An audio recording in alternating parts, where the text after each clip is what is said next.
Oh, a warm welcome to this edition of Unraveling Success. Today, I am honored to have President of Agency Performance Partners, Kelly Donahue-Piro with me. Kelly is an inspiration. We use her content a ton within my agency for training. She's a wealth of knowledge. Kelly lives in East Greenwich, Rhode Island, little tiny state of Rhode Island, where she is married to her husband, Andrew. And they live with their amazing female pitty named America, who if she had a Facebook page, I would probably get one of the badges. Like, you know, I think Abe and America need to meet at some point. yeah, We I need to have know. like I a agree. America Actually, they could rendezvous. do yeah, maybe we do a collaboration between I have a pit bull named Abe and you have a pit bull named America. I mean, it was kind of meant to be with the two names and Very, very like American, like Abe yeah, Lincoln. Like we exactly. And we might have another business here. Like it's election season. We could have them like moderate debates. great timing. Actually, his birthday is July 3rd, so we could maybe launch their collaboration, right before Yes, July 4th. Um, a minute. Yeah. So, Agency Performance Partners has been around for 10 years, which when I saw that, I was really excited because actually this year Aspire turns 10 years. So we kind of started cutting our teeth in this whole Yeah. business ownership around the same time. Kelly, in previous occupations, was a bank teller, and my favorite that I've read so far, a mall Easter bunny, which is, I love that. And in your spare time, you enjoy spending time with America and your Peloton, as well as learning and growing, which is actually one of my favorite pastimes too. Like if I'm not expanding and growing myself, I feel like I'm wilting. So welcome. Isn't it so funny though? Like how I mean, I'm like thirsty for knowledge all Mhm. the time, whether it's a book or a podcast or like I take online courses sometimes, like just to sharpen skills. And I look around and I'm like, what are you learning? And people are like, nothing. Like everyone, Yeah. I just see so many adults, like they just kind of like Yes. stop somewhere and Yes. I'm like, give me the challenge. I'll figure out how to change a tire or, like. I am the same. I don't know how to do life without pushing myself to like my next Right. best version or You like get bored. expanding. I get so bored. And I don't and then I also will do other times where I like overdo it and I'm like, I Yeah. have intook way too much information and it needs to just kind of like settle in for a minute. And so like I'm actually in a moment right now where I'm going to reread Atomic Habits just for a refresher, but I also like don't want to put any new information in my brain in this short moment. I Although need a I do have moment. my next book picked out. I just know it's more of like a actionable book where I'm like, oh, I need to be ready to really like dig in and implement Yeah. as I read. So anyway. I hear what you're saying. I do hear what you're saying. But I think learning is it's so interesting and so critical. And I think my mom was a teacher, so I think she gave me that gift very early on of just like reading and learning and doing something new and don't be scared of it. And you could learn Yeah. anything. And I What was grade like, did your okay, mom teach? third. Okay. My mom is also a retired teacher. She taught pre-K and kindergarten. So Oh yes. So let me ask you this then. Did your mom ever like talk to you kind of like a kindergartner? well, yeah, that very much. I I would say the one thing I can think of when I think of my mom, the message she would always tell is be teachable and coachable. You always have to be teachable and coachable. Like that is drilled in my brain, which is maybe Well, why my mom I love learning so much. I think it's a gift, right? Mhm. But I just remember the first time my husband met my mother, and we were at my childhood home, and she's like, Kelly, can you go downstairs, open the door, walk down the stairs, take a right, turn on the lights, go like she's talking to a third grader. Yeah. Like I was like, Mom, I grew up here. I know where the soda is.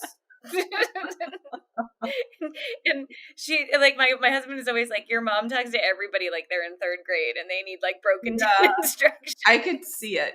I can definitely I can definitely see it. But it's funny because to this day, like my mom's in her mid-70s now, that she loves kids. I mean, if there's a group of people, she is not with the adults. She is wherever the kids are. Good for her, right? Yeah, it's kept her young, that's for sure. Definitely. So Kelly, share with us what your definition of success is. Okay, I've been prepping for this because I heard that this was the Yeah. intro question, and it was a great question. And I thought long and hard about it because, I'm in an interesting place in life where I'm 42, the business turns 10 in June. So probably about the same time you probably started, right? About this. And that'll be the first anniversary of the American Abe series. Yeah, So exactly. we'll So have stay another tuned. but and we don't have kids, so we're in this different place of life where everybody else has kids and things like that. So I see things differently with or without kids because I see how people kind of organize their lives a little bit. And so I've been thinking a lot about I am the happiest I've ever been. I'm the most content. Content not in like a complicit way, but I feel like the definition of success is being able to wake up every day and be just who you are with limited friction points, right? Like, I don't feel like when I come into work, there's all these friction points of being something, doing something I don't believe in or questions. Same thing in my personal relationships. Like, I feel like I've set like good, healthy boundaries. These are all like really big, weird words. We were kind of talking about like, I don't love the big words, but sometimes there's nothing better to describe it where I get to go every day, do what I love, help people. And I've worked really hard on a lot of relationships to the point where they're in just a good place of not being like, oh, like, why doesn't Andrew pick up his socks? Like, I've done the work to like let the socks go and not make it the whole point of my 2 hours. The socks don't like eat me alive anymore. And I say that because I had to do the work. Like, for 5 years, I would have yelled at my husband about socks on the floor. Like, what a waste of energy. Until one day, through some books and some things, I was like, why are the socks dominating my like 3 hours I have at home? The socks can't have power over me anymore. So I feel like I just like the definition of success is really what I have right now, which is freedom. Yeah. Because I don't feel this tinge of like, I have to fix something. I have to go do this. I have to, like, yes, there's problems and I'm fixing them, but it's not this anxiety of it. So to me, the definition of success is freedom, both financially, your relationships, your relationship with yourself. Yeah. And who you are and what you want. And I see so many people, in particular females, like I ask this question a lot of like, well, what do you want? And I see a lot of women just come back with a blank stare. Like, it's pushed so far back because everybody else, the kids and the this and the the PTA and all these other things are so forefront that you forget that you're a person with needs. And when your needs aren't met, you're going to be grumpy. And that's kind of where I was at different parts of my life, being grumpy about socks. Right. Yeah. Or not having a second home beach house because, why other people do, why don't I? And it's just like, well, we have other things, or actually one day I woke up, I was like, that's just another thing to take care of. No, it's where I can rent one. Yeah. Like, I'm like, I can't even keep my own house clean. Like I need someone to come and do that for me. What am I thinking about buying another property? Right. And just really being in tune with things I like, things I don't like, how to remedy the things I don't like, how to spend time with myself alone and be okay saying I'm not going to the baby shower, but here's a gift and I care about you. Yeah. But I've been on the road 5 days straight. That time is very valuable to me to recharge my own battery. And so I don't know, like to me, the definition of success is really freedom. Yeah. That is actually, it's mine as well. It's a big deal. And because as you just did such a beautiful job doing, is when you really start unpacking freedom, there's so much actually tied to that. I mean, it's like a tree with a significant root base to it, because there's, freedom is not only is it finances, but it's in, like you talked about, in your relationships and being able to, like you said, say no to the baby shower because it just doesn't fit within what's going to take good care of you, even though you love them and you're going to still do something to honor them, Yeah. I agree. By the way, when you need me when you want to, like, you need a nap. That's when you need me. You don't need me at your baby shower. Like, call me over on Sunday, take a nap, I'll fold your socks. Yeah. Like, that's when you need me. You don't need me to sit there with a bunch of other women, like, trying to guess how many centimeters or inches your belly is, okay? Like, Oh my God. you don't need me at that. You know, And I like to pride myself, like, I'm the friend you call when you're on the bathroom yeah, floor, right? Like, I don't necessarily have like tons and tons and tons of like close friends, but the friends I do have are the like, I'm on the bathroom floor. yeah, This just happened. yeah, And it's like, no questions, no judgment. I'm coming to scoop you up and we're going to get through yeah, this together. But I might not talk to you every 10 minutes, you know, like, yeah, and so, you know, it's just being, I don't know, to me, it's just a very intentional relationship picking as well. I think people are in a lot of relationships sometimes that are just not the best or yeah, healthy. And my time is just very valuable to me. I think that's another identification is really valuing your time, mhm, not just for work purposes or bucketing yeah, things. Like I could always spend more time with my husband. I could spend more time with America, but that's not how life works. yeah, Like I'm not going to feel guilty about it sometimes when, you know, we were talking about the seasonality. So yeah, yeah, the definition of success for me is probably very different than hitting a certain, you know, premium for agencies or revenue amount. It's like, that's great. But if I'm not happy, what difference does it right. make? Or if for me, like if I'm stuck in operations, because I can do it, I did it for a long time, but that's actually not where I shine. It's not where I belong.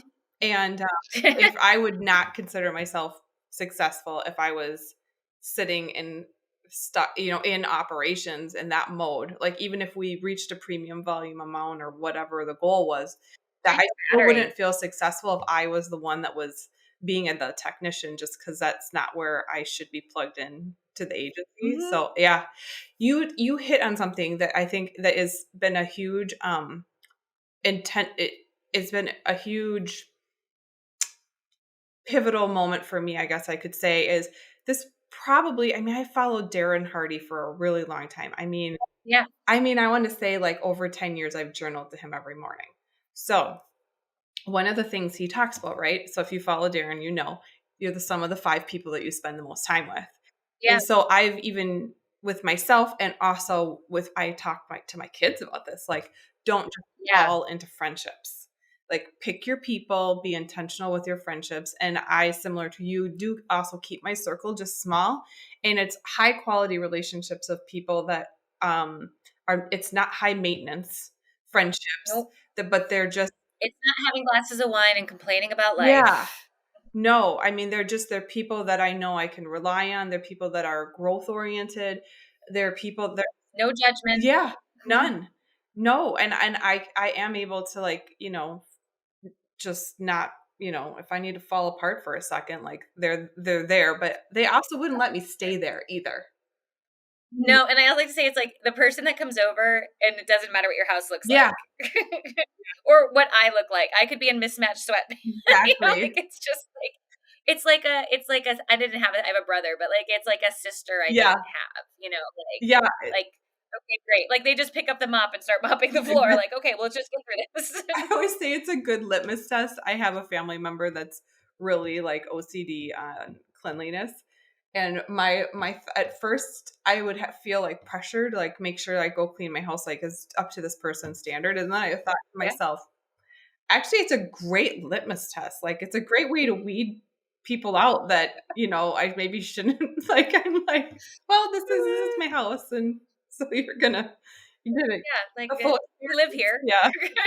We live here, my kids live here, my dogs live here, and then we homeschooled for a while, and so I was really lived in those moments, not so much now. I like to just blame the winter. It's just like winter brings more dust in Yeah, in it's the true. house. Yeah.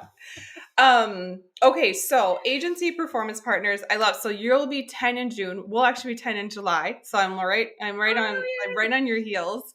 Um, and talk to me a little bit about how that this is a two-part question. So how you got the inspiration to start it.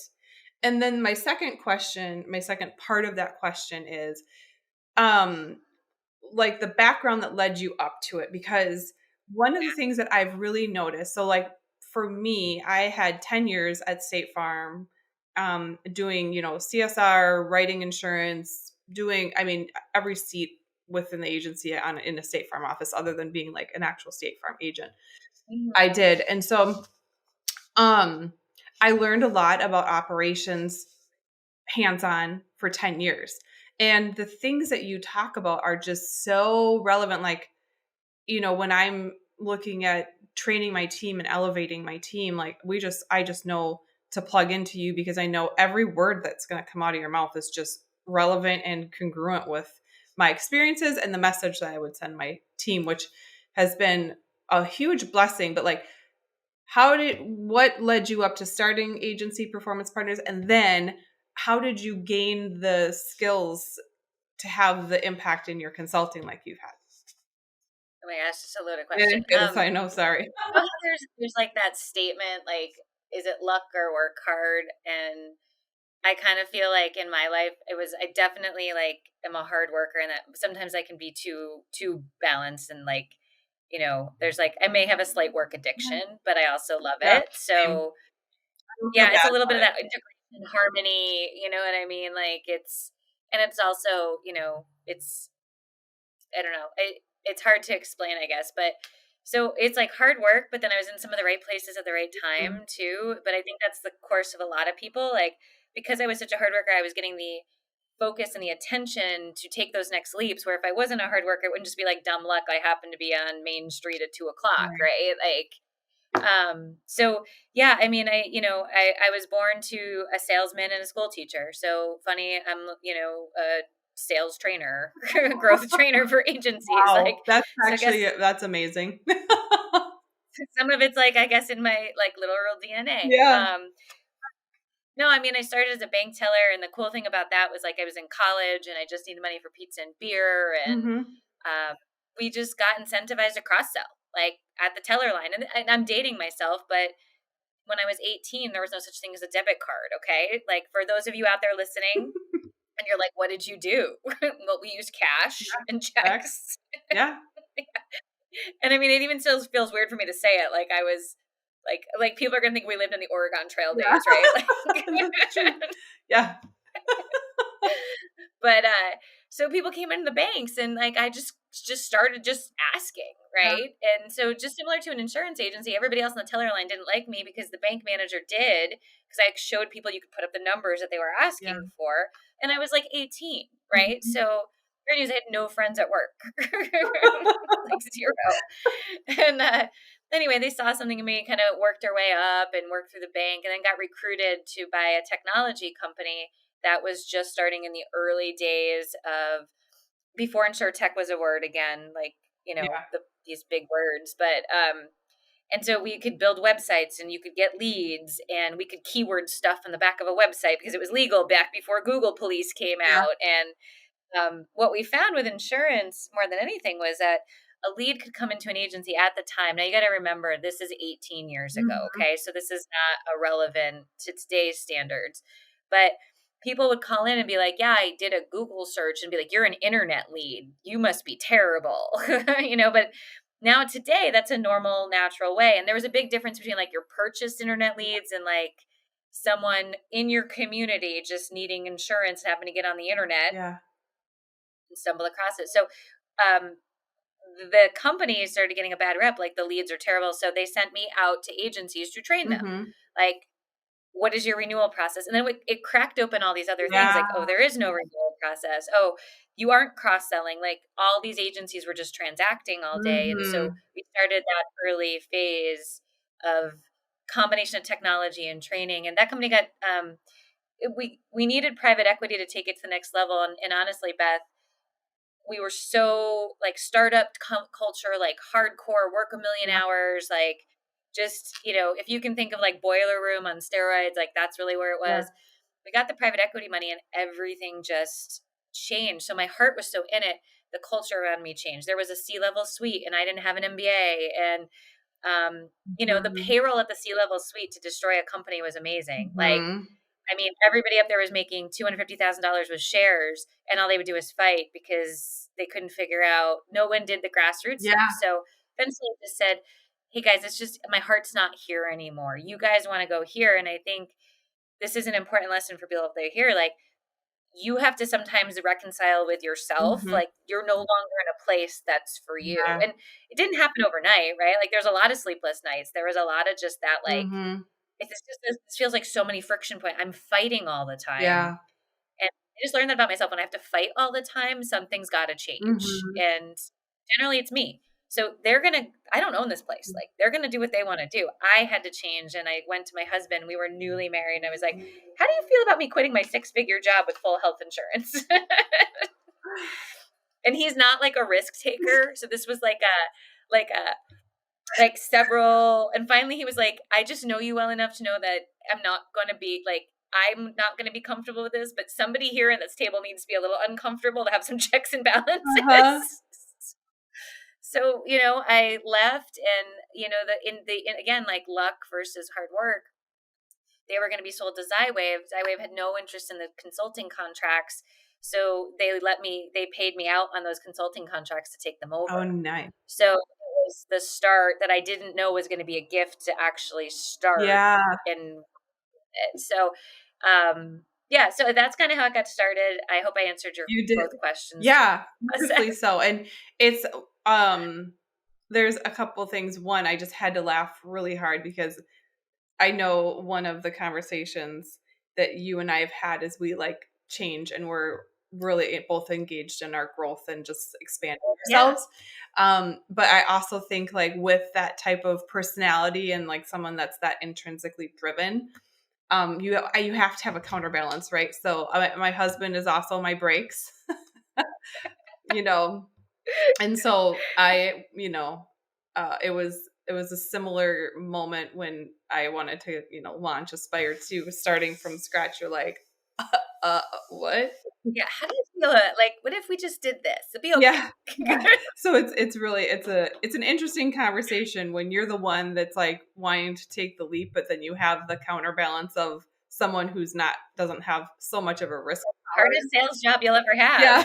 Yeah. It's a very interesting dynamic. It is like very good counterbalance when you learn to embrace it. But if you don't know how to work that, it can become a problem. Well, Beth, I remember early on, I teased my husband. I was like, you were the first sales manager here, because he would come home and be like, did you sell anything today? And I was almost like, I have to sell something today, so I know what he's going to do when I walk through that door. Yeah, that's great. I have to tell him yes. Yeah, that's pretty amazing. So, okay. So one of the things that we talked on and that both of us are really interested in discussing would be, as leadership within really the business community. I don't really think it matters what industry, but I know I'm definitely seeing this in the insurance industry, is that we're seeing more modern day leadership styles come in. Whereas, maybe back in I'm thinking back in the 50s, it was more of a patriarchal style, and so with that, and it's funny because I actually, when I was at an event, I talked to Ryan Hanley about this, and he said, "Oh, those modern day cultures breed a lack of accountability," and it really got me thinking, because I would say Aspire definitely, we are more like, I have more of a modern day leadership style, and when he said that, I was like, that's a legit comment.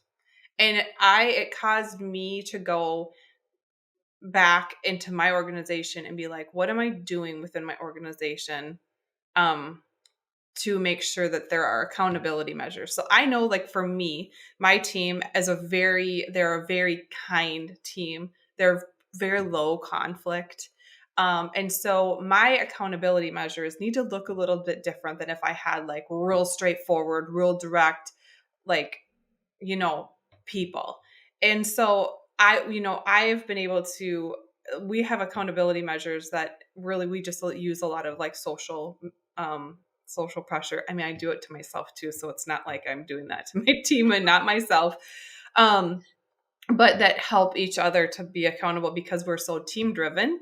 if someone shows up and they didn't do their work and then they're a burden on their team, that's a really big deal for the people that make up my organization. But you have some really beautiful ways to hold people accountable. And I'd love to hear about what your thoughts are about, like, with modern day leadership, accountability, just that whole topic. It's so funny because, I mean, we were chatting beforehand, but there's like, I grew up, I should say, with, like the idea of servant leadership, right? Which I believe in, but I think that there's some misconstruction in there too. And I see this play out in our clients, which are insurance agencies, where we're like, okay, well, how can we incentivize a team? Well, they get this and they get this and they get this and they get this. And it's like, you're reading off this list. And then I'm like, okay, but we're still worried they're not going to make the renewal calls and they get all this. Like, something's missing where it's not a reciprocation of I'm inspired to do well. It's like, well, what more could we give? And in all reality, there's some agents who reckon there's nothing more that could be, as a carrot, right? So what I find is in those situations, there's also no sticks. So carrot and stick. And so the leadership would like to give versus hold accountable.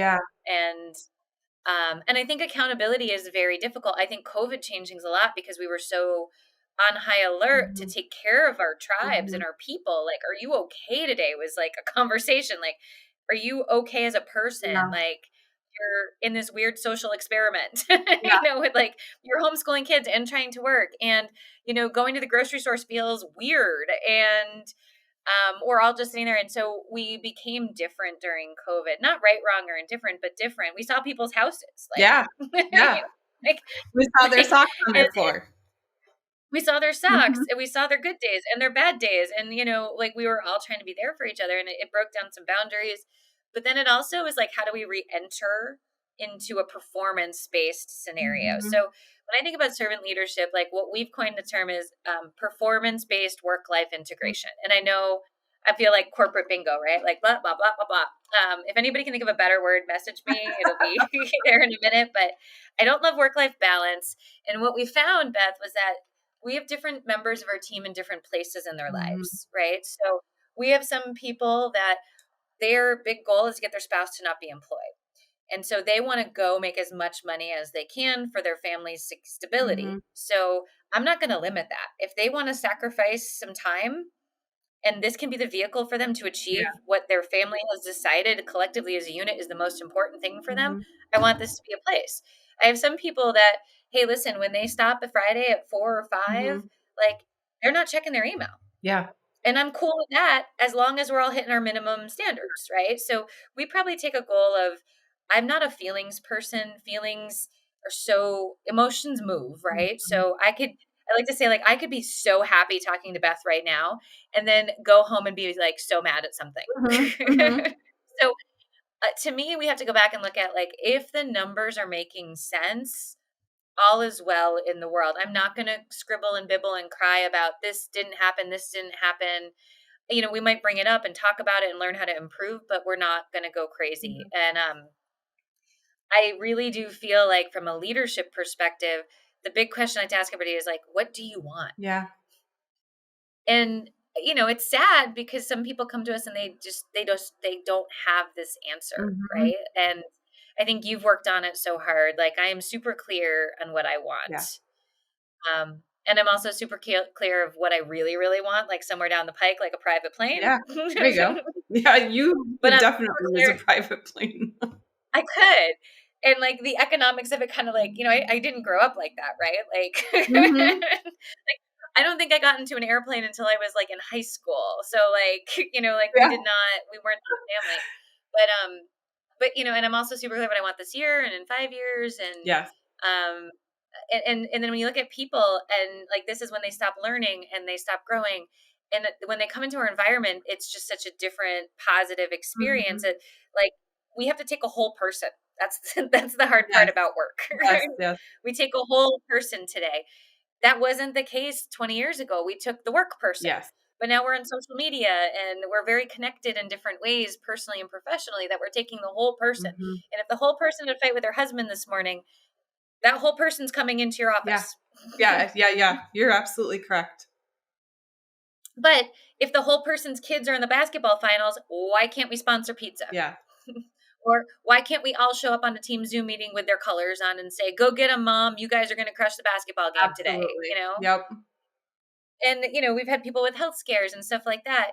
The key though is it's got to kind of be equal, and you have to know what everybody Mm-hmm. wants, right? Mm-hmm. So there are some people that don't have kids, or there's some people whose kids are older, and you know what they want? They just want to be left alone. Yeah, I get that. You know? I don't need a lot. Just leave me alone.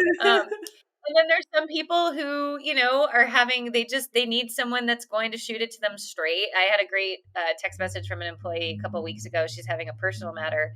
And she goes, I know I'm crossing the boss boundary here, but I needed someone to tell it to me straight. And I was like, Oh, that's the no greatest problem. compliment. Yeah, no problem. I got you. Yeah.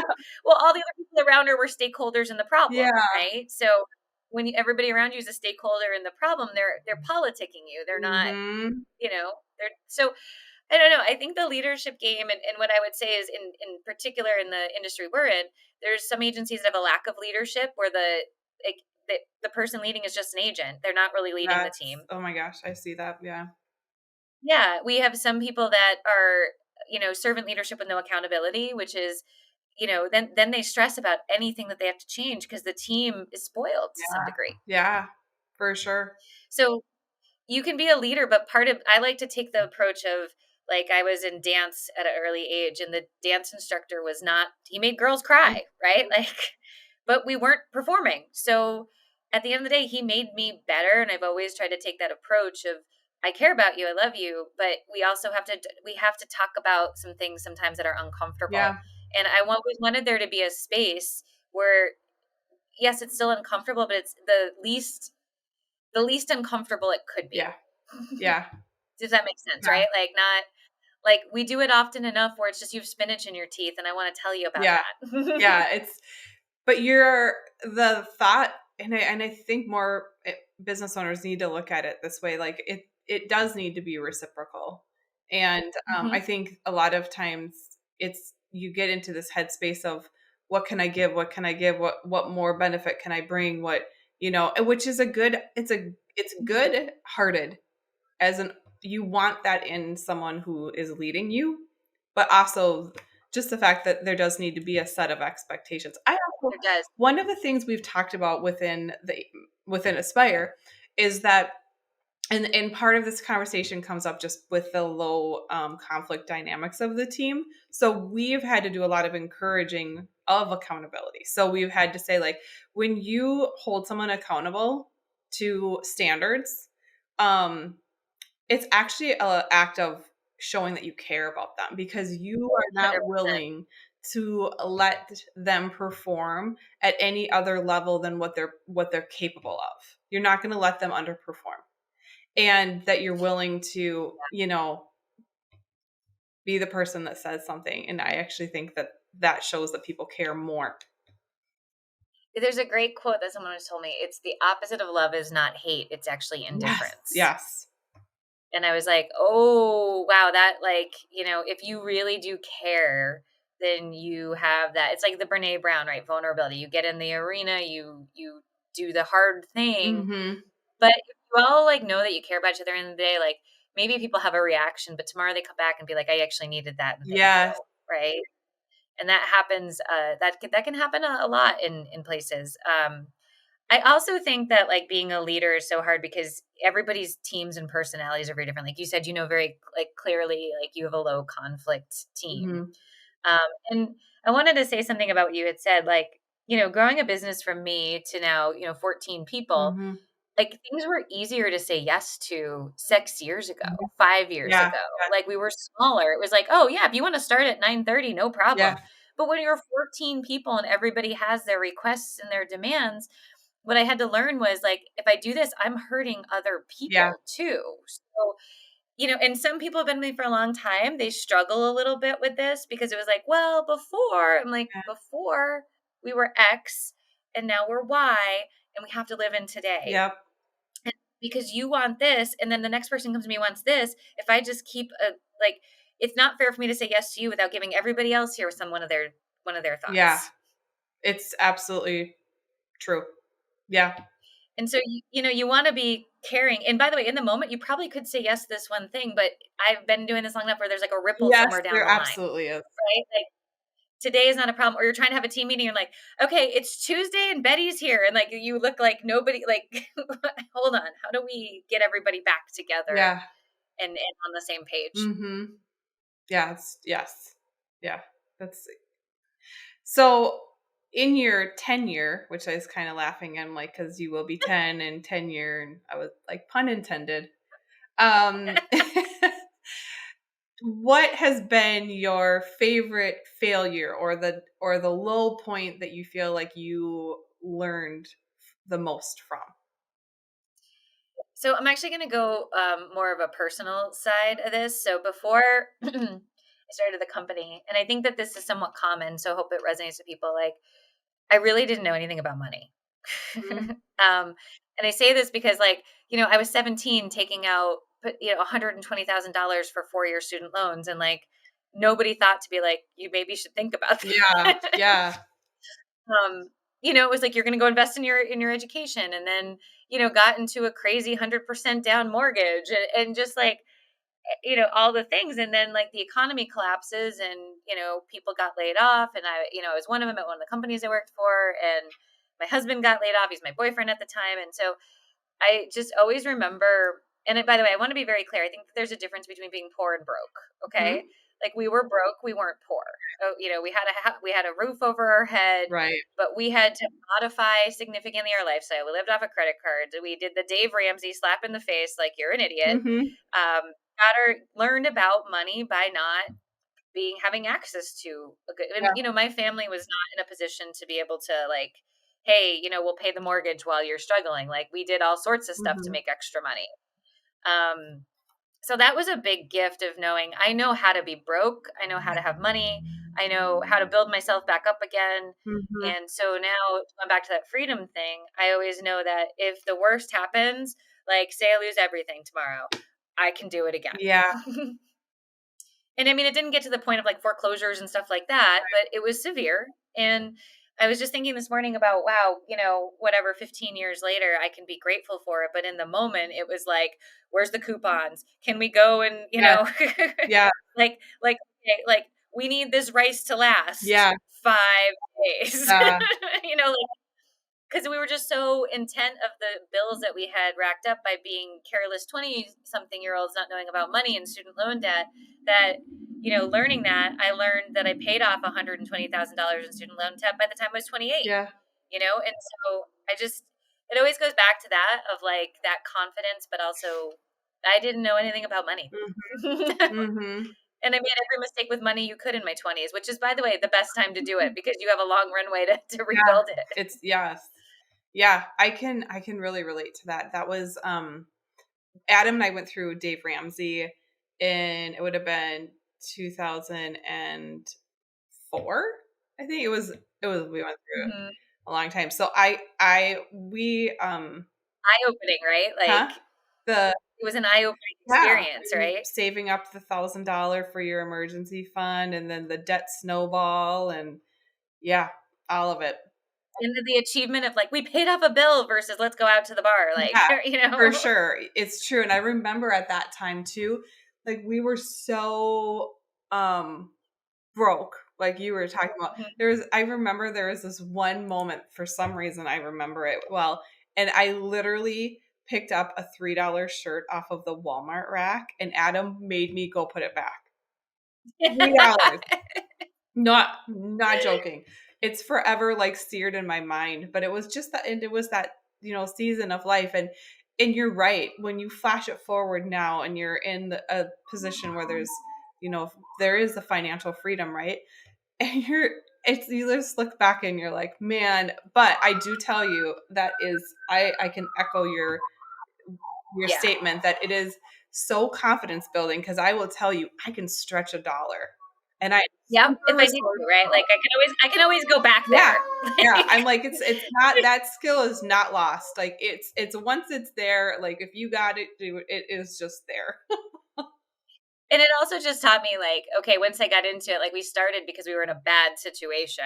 And then it got to the point where, like, I wasn't just going to go back to where it was. Like, now it's time to, like, crush it. Yeah. Like, I'm clearing it all Yeah. out. Like, no going back. Like, it is on, like, Donkey Kong. Like, because you're in that rhythm of sacrifice and not going out, and, like, you get into that better Yeah. habits. Like, I'm not going to go halfway here. Like, we're hitting the home run. 100%. And we had the moment, like, it was like a milestone anniversary of some kind, and we'd saved up for, like, some steaks, not even like great steak, but, like, at the time, like, we were literally doing, like, the rice and Yeah. beans, and, like, the grocery bill was, like, Yeah. micromanaged. And our dog at the time, Roxy, she would get up on the counter and take food off, and, like, we went to go light the grill, and she took one of the steaks, and I was just like, and she's just sitting there, the steak in her mouth, like, she did not want it. She couldn't breathe. Yeah. Like, and then, like, the corn of the steak falls out. She sucks it back in her mouth. And I'm like, oh, dog. Oh my God. But I look back at that now and laugh. And we laughed in the moment, right? Yeah. But, and that goes back to my whole thing about freedom. Like, if you can free yourself and sacrifice for a year or two, Yes. and not worry about, like, going out or Amazon, stay off of Instagram so you don't buy anything. Yeah. Like, half the stuff you don't really need. It's nice to have. And it's so funny, Beth, but, like, we are great. We're in a good financial place and everything else. Like, because of that, I actually don't want to buy stuff. Like, I know. like, I look at stuff. Well, like, I mean, like, other things, like, just like stuff, right? Like, oh, I like that sweater. Like, I'm like, I have a whole closet full of clothes. Yeah. Like, I can't fit that much more in it. Yeah. Like, what am I doing buying the $20 Marshall sweater? It's not a matter. It's like, because I can, it's almost like not. Yes. Like, the point of freedom to me is, like, it's control of your thoughts. Like, when we didn't have any money, I saw everything that I didn't have. Yeah. Yep. So, like, when you have money, it's just like, oh, you know what? I don't want to wait in line. Yeah. But, like, before I would have been like, okay, how can I get that sweater? And it would have been like 3 days of, like, the matrix math in my head trying to figure it all out, because the money had power over me, because I was free from it. Yes. But now and it's kind of like working out. Like, people stress out about working out. Like, I don't anymore. Like, I just get up and I do it. Okay. Like, it's just part of my routine. Mhm. And it's conditioned me where I feel better doing Yeah. it. And I'm to the place where if I do miss a day for whatever reason, I'm not worried that it's going to put me down a spiral, because I have control over it. And so that's just the freedom thing just keeps coming back. I agree with you. And Adam and I have had that conversation. Like, isn't it so funny how, like, we used to, like, want for all this stuff when we couldn't afford it. And now when you can afford it, you're like, it's just not I really just don't even care. I don't even, now that you can, I don't even want it. It's so, or you're like, you know what? I'm just happy where I am. I'm not trying to fill a void with something. Yeah. Yes. I think that's what it really is. Is like, well, I want to go here because I'll be happy for the moment. But the reality is that's not what's going to make you happy. No. It's just, no. I'd rather have experiences over stuff. Like, experiences make memories and things that you'll never get again. So to me, like, my life has kind of converted more to, like, what can I experience, or what can I give? Like, what can I give to somebody else? Or, as long as I'm comfortable. Like, I tease my husband all the time. If we're broke again or something happens to him, like, I'm pretty much just going to move into, like, a studio 600 square foot apartment. Yeah. That's so funny, because I was, we have this, we have a commercial building up north, and upstairs is a vacation rental that I, got the Airbnb, right? And so that's just been a fun little project. I mean, it was just space sitting there, so I might as well do something with it. And it's turned out to be super fun, and it's been a great experience. But the reason I share it is actually because when I say up there, when I go to that location up north, and that is, I have said this so many times, like, my contentment is no different when I am staying upstairs in this apartment than when I am in my home. Like, my peace within, my contentment, my shower's just as good. I sleep just as good. Like, it doesn't, like, my contentment doesn't change based on, like, my environment. And, whereas I think earlier on, I would have probably been like, I had this, like, house that was, like, I wanted to build. Well, we did like 2 years ago. Yeah. And, love it. It means a lot to me, mostly because my brother built it for us. But I mean, it also was like a long-term accomplishment that we worked really hard for. But I will tell you, there is 0% of me that's happier in the house. You know, the goal was really cool to me, but I also think there's such a lesson to be learned in the fact that like the beauty is really in the journey, the reaching of the actual goal, like the closing in the house and work Oh, and walking in the house was, as you would think it would be like, oh, and it was like very anticlimactic. Like, this is my house and I'm just as happy. Like, I remember buying my first house and I was like, that's it? And it's like, yeah, you just signed some yeah, papers, here's the keys. I'm like, oh, okay. very Yeah, unromantic. like there's like no music when you But come through the doors and like, yeah. yeah, you and I are very similar too. Like, and I resonate with that so much because, my team will get on me sometimes. It's like, can't we just stop? And I'm like, well, like what would we do with ourselves? How? Like, there's this other thing that we have to do and there's a problem. And so I'm really trying to like, hey, when we hit something, metrically to stop both with my team, but also Yeah. personally to like, and again, it's not like go buy some shoes. It's more just like, okay, I hit this, like I'm going to go on an African safari or I hit this and that, you know what, we're just going to go down to Florida for the whole winter and just figure it out. Mm. And, so I'm also trying to stop a little bit, but I also think like the journey is there. And so now I want another Yeah, journey, right? that's me. Like that crying jewel. And it's funny. They talk about like Olympic athletes and how much depression they face after the Oh, yeah. I've Olympics not heard that, when but it they makes retire. perfect sense. Well, because their whole life, like they ate one way, they trained, like it was so structured and so Yeah. about this gold medal, this moment of whatever amount of time, right, to get Mhm. it.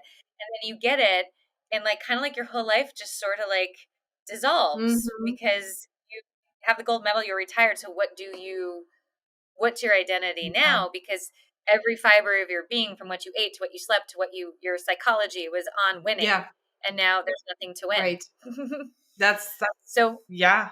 I can absolutely see it's how. kind of like retirement. Like, what do you do when you're Right. retired? Well, Like, what do that's people what my dad do? when my dad retired early, and he was retired for 3 months before he went and found a different job because he Yeah. didn't have, there wasn't like a plan of like the things you're gonna do. And yeah, there's a lot to be said for having You mow the carpet lawn and you play some golf. Like, what do you do? garden, Yeah. So to kind of wrap things up, what would you share from your personal experience would be some of your keys to success? Yeah, I think the biggest key, kind of going back to what I said, but you have to know what you want. And you have to realize that not everybody's going to want the same things, and that's okay. And some of the hardest lessons the second hardest lesson I'd say would be like when we outgrew team Yeah. members that were very loyal. It's still heartbreaking. And, Mm. I know that journey is going to happen again too, right? So it's like nothing I can completely avoid. But Mhm. as we grow and we get bigger, like I want everybody to take that opportunity. But some people, that's not where they are either in life, or that's not their vision of what they want. And it doesn't make me a bad person. It doesn't make them a bad person. But when those friction points start boiling up a lot, Yeah. it's kind of like we need to have some just honest conversations about where we're going, where you're going. And by the way, it's not like, hey, here's your pink slip. It's more like, what can we do to get you to be where you want to be? And let's make this peaceful and happy. Yes. Agree. Because I find like and I avoid it, right? I'll be completely transparent. Like, It's a hard thing to navigate. It's really hard. 'cause you're wondering, is it like temporary? Is it like, because sometimes there's like a little season in life, a rough patch, and people pop back, or Yeah. sometimes it's like Yep. this a lot. Like, oh, it's a good couple right now. We're back Yeah. down here, Right. and you have to go through a few cycles of that pattern before it like comes to you of like, okay, well, all the other people are kind of like just doing this, and Yes. we're on a roller coaster over here. So I think, but you have to have the strength to realize as a business owner, your job is to be for everybody, not for one person. Yes. And, I think about that a lot. Like when we have meetings and stuff, I think about like how many kids, how many Christmas gifts, like how am I responsible for to make sure everybody's happy and healthy, and it can't be about one Yeah. person. Yeah. Um, I think that's a big component. I also would say that for all of you out there who own businesses, the business is here to serve you. Not, yes, you have to serve the business and you will put in a lot of hard work. But if at the end of the day, you're not making the business owner decisions to get it to serve you, like Beth had said, I don't belong in operations. Mm-hmm. Beth may have to make a big investment to have an operations manager that she might not ever feel like, well, I don't have XYZ dollars in the bank, right, to go get this operations person. And then who am I going to have? And there's nobody out there. We got to train them. You have to realize that this is your next calling and you got to figure it out, Mm-hmm. even if it's not simple and easy and you make a bad hire and you have to try at it again. Beth doesn't belong in operations. Mm-hmm. Yeah. No, you don't really want me there. The other thing too, you got to remember with employees is you pay them 1 week at a time. You don't need their whole salary and savings. Mm-hmm. Mm-hmm. And if they're doing the right job and they're the right fit, they're going to free everything else up. And if they're not, then you move on to the next one. True. Yeah. And so it's about saying there's a lot of ways to run an agency. Mm-hmm. There's a lot of ways to make money. I walk into lots of agencies. They're not all run the same. Yeah. And what they are is profitable, successful. And so the way you run it might be so different than, the agency I'm at next week. Right. And guess what? You're both happy and healthy. Right. Yeah. So as long as you're clear, and if you're not clear, you got to do that work. Yeah. And I would say that not just about a business owner, but if you're not clear on your relationships, on your health, on your spirituality, on your finances, and don't do what I did. And I don't know if you've done this because we're very similar, but at some point I saw the Wheel of Life, right? And I'm like, I must tackle all of it right now. Yeah. I will be, oh my God. I will be religious, only eat this, have the greatest marriage. Yeah. I was like, okay, that's so dumb. I just need to get one ring up. Yes. Oh my gosh. I remember the first time I did the Wheel of Life. I was so excited to see what it looked like when it was done. And I was like, ooh, I had a little bit of a dent on one side. Like a scary science project, right? It's up here and then down here. Yes. Oh my gosh, that's so funny. And then I always thought this is my own personal belief. Maybe somebody else should take it about me. Yeah, that is true. You have to get real honest with yourself. That is for sure. You do, but you have to be open to the idea that seasons, the season I'm in right now, is more about me because the business is 10 years old. Where there's a long time where that Wheel of Life had one big offshoot. And the other things were growing little seeds that needed some nurturing. That is so true. Yes, that's why. Yeah, that's why the seasons piece that's the key. You just can't be out of balance for long term. And you have to listen. I just encourage everybody, listen to yourself about those friction points and spend some time with yourself exploring them. Again, why let socks hold so much power over me on the floor for a freaking decade? I still my therapist needs a Nobel Peace Prize or something. But I just needed to realize he's not going to change his socks. And is that something I'm willing to sacrifice a whole evening over socks on the floor? It's not. I'm going to just put the socks in the laundry and go about my business, and it's up with me working 1 million hours. We all act like we're all saints, but relationships are a two-sided scenario. Yeah. So I just have gotten really good at listening to that friction voice inside of me and being something's not jiving here. And I need to figure out either how to address it, because sometimes all it just needs to be is addressed. Yes. Or if it's a continuous rub, I need to take action. Awesome advice.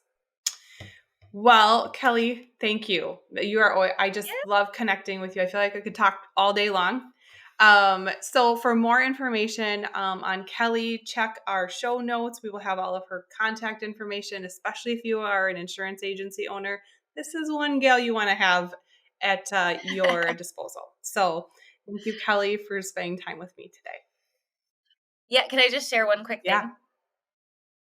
So I wanted to let everybody know this because we're talking about leadership. So one of the things that we're doing for our 10th anniversary is we're flying everyone to California, including our virtual assistants in the Philippines. That's so they're amazing. Coming over. They're in the process of getting their visas because we've never met in person. Yeah. And so it was super important to me to say, hey, how can we all meet in person and spend a little bit of time together and celebrate the 10th anniversary? Because everybody got there, right? it's not just me by any stretch of Sure. it. So I would just think too, like the virtual teams are really awesome, and you can make them just as much a part of your actual Amen. team Yes. as like the US team. And there's a little trick to getting them over here with some visas and stuff like that. But I just want to share that because I know a lot of people that you listen to will be talking about it. And I cringe when people say like, oh, my virtual assistant. I'm like, they have a name. Yeah. It's Julie. Yeah. Yeah. Like, and we couldn't do what we do without them. So I just wanted to share that, like, if people are out there looking for ways to celebrate, it's possible. Yeah. Thank you for sharing that. I echo that they are pivotal, and they're not second class employees. They are vital. Some of them have more education than I do. Yeah. Same. So Same. Same with me. Yeah. Thank you.